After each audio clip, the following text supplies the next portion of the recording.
CPM-ന്റെ ഇന്നലത്തെയും ഇന്നത്തെയും എക്കാലത്തെയും ഏറ്റവും കരുത്തനായ സംസ്ഥാന സെക്രട്ടറി ഈ യോഗത്തിന്റെ അധ്യക്ഷൻ എന്റെ പ്രിയപ്പെട്ട സുഹൃത്ത് സഖാവ് EP ജയരാജൻ,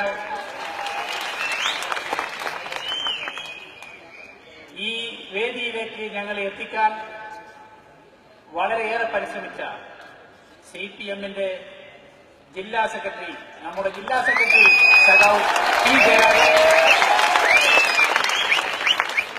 അതുപോലെ തന്നെ സഖാവ് MV ജയരാജൻ, സഖാവ് ശൈലജ, സഖാവ് M സുരേന്ദ്രൻ, സഖാവ് സതീദേവി, സഖാവ് MN ഷംസീർ, സഖാവ് P ഹരീന്ദ്രൻ, മറ്റ് പ്രിയപ്പെട്ട സഖാക്കളെ, സുഹൃത്തുക്കളെ, നിങ്ങൾക്ക്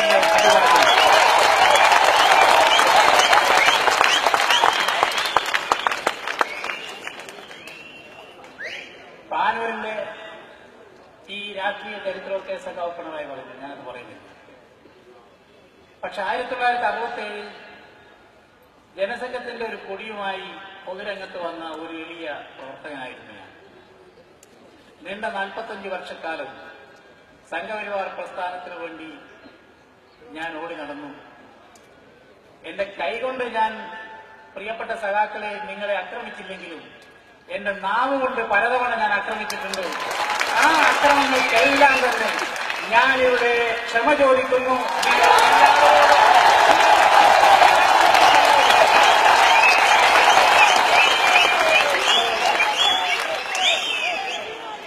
കൂടിക്കിടന്നാലല്ലേ രാപ്പണിയാണ്.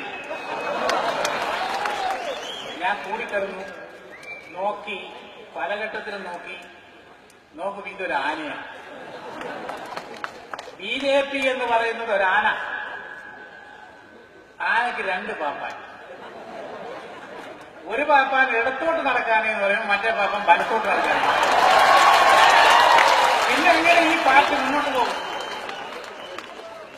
അതുകൊണ്ട് വളരെ കാലമായി ഈ പാർട്ടിയുടെ പോക്ക് നേരാൻ വഴിക്കല്ല എന്ന് ഞങ്ങൾ മനസ്സിലാക്കി. ഞാനും അശോകൻ ഉൾപ്പെടെയുള്ള ആളുകൾ മനസ്സിലാക്കി. അങ്ങനെ ഞങ്ങൾ ഒരു ജില്ലാ പ്രസിഡന്റ് വന്നു. ആ പ്രസിഡന്റിന് നല്ല മൂല്യാധിഷ്ഠിത രാഷ്ട്രീയമാണ് BJPയുടെ ഏറ്റവും പ്രധാനപ്പെട്ട ഒരു തത്വം. പക്ഷെ മൂല്യവും ഇല്ല, അധിഷ്ഠിതവും ഇല്ല, മൂപ്പറ ബിസിനസ് പോലെയാണ്. ഇത് ചൂണ്ടിക്കാണിച്ച് ഞങ്ങൾ പറഞ്ഞിട്ട് മാറ്റണം. മാറ്റാൻ പറ്റില്ല. ഇതെന്തൊരു പാർട്ടി? സമാനമായ സംഭവം ഞങ്ങൾ മറ്റ് പാർട്ടികൾ നിരീക്ഷിച്ചു. CPM-നെ നോക്കി. ചില സംഭവങ്ങൾ അതിലുണ്ടായപ്പോൾ വളരെ പെട്ടെന്ന് തന്നെ മാതൃകാപരമായ നടപടി ഇത്തരം വിഷയങ്ങളിൽ CPM-ലുണ്ടായി. മറ്റു പാർട്ടികളെ നോക്കിയപ്പോൾ അങ്ങനെ കണ്ടില്ല.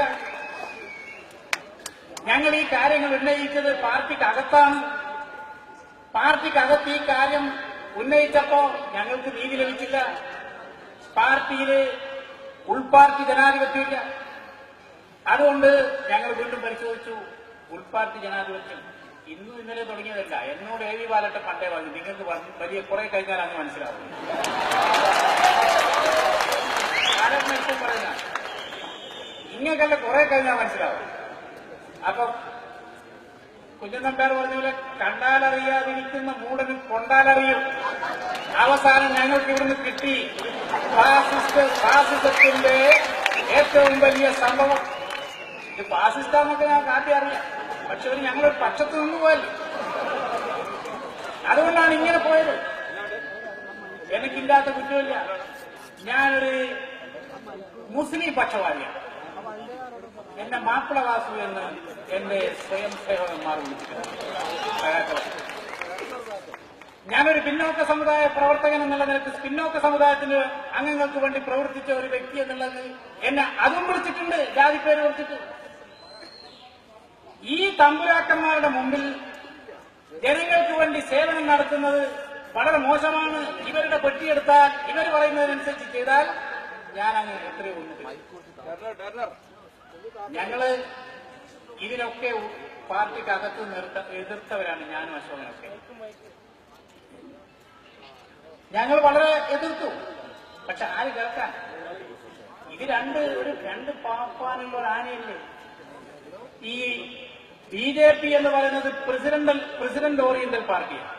പക്ഷെ BJPയുടെ പ്രസിഡന്റ് വെറും ഒരു നോക്ക് കുത്തി പാവം രണ്ടാം പാപ്പാൻ. ഒന്നാം പാപ്പാൻ ഇങ്ങോട്ട് എടുക്കുമ്പോൾ ഇയാളോട് ഇത് BJP ഇങ്ങോട്ടല്ലേ കൊണ്ട് BJP ഇങ്ങനെയാണ് കൊണ്ട്. BJPയെ നിയന്ത്രിക്കുന്നത്, BJPയുടെ എല്ലാ കാര്യങ്ങളും നിശ്ചയിക്കുന്നത് പാർട്ടിയിൽ മെമ്പർഷിപ്പ് ഇല്ലാത്ത ആളുകൾ. പിന്നെ ഇതെന്തൊരു പാർട്ടി? ഇതാ വിചിത്രമായ പാർട്ടി. ഇത് രൂപീകരിക്കുന്ന 1980 അന്ന് MC ചെറുള പറഞ്ഞിട്ടുണ്ട്, ഈ പാർട്ടി വ്യത്യസ്തതയുള്ള ഒരു പാർട്ടിയാണ്.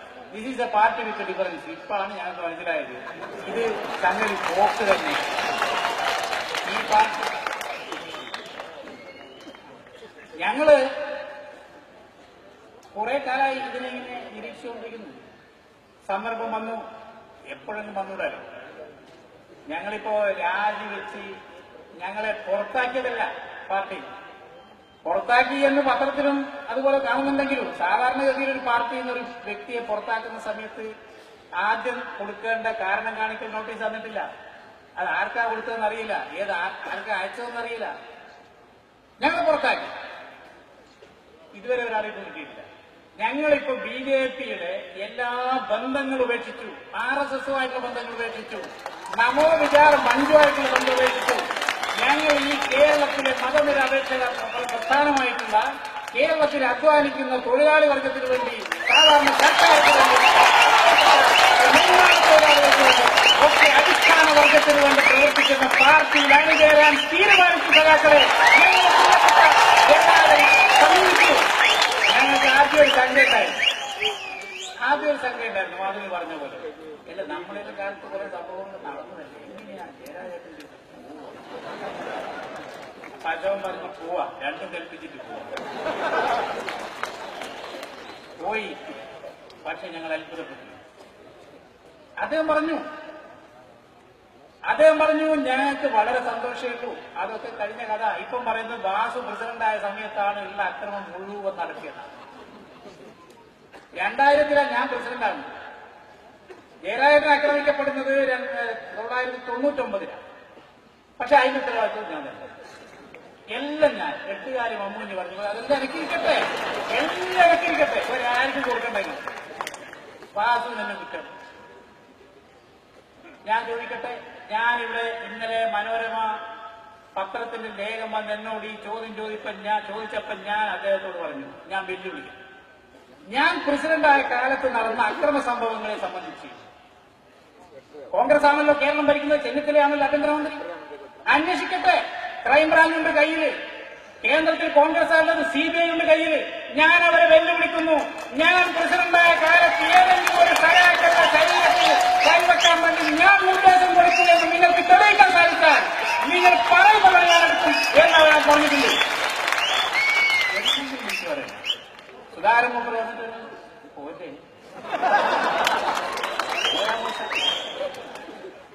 അപ്പൊ ആരെല്ലാം വന്നിട്ട് കൈപിടിക്കുന്നത്? അവസാനം ഹനുമാൻ സേന, മറ്റേ എന്തെല്ലാം സേനയും വന്നു.